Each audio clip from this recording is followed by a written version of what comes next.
Alejandro ve el anverso y el reverso, su mejor y su peor día.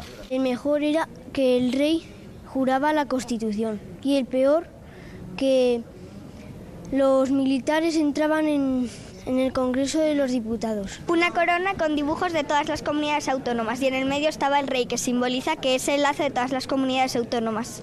Desde el País Vasco, en esta caja, Sergio le trae un paraguas para que se proteja de la que está cayendo.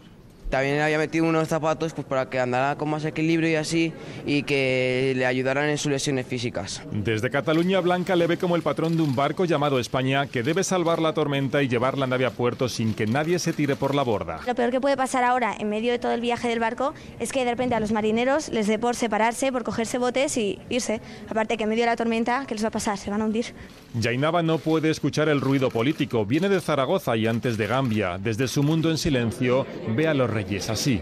He dibujado al rey y a la reina y al palacio.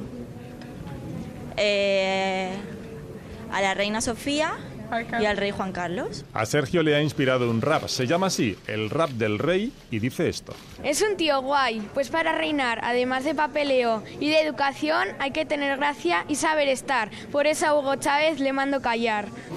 20.000 maneras de ver a un rey, tantas como miradas de alumnos que han participado en el concurso.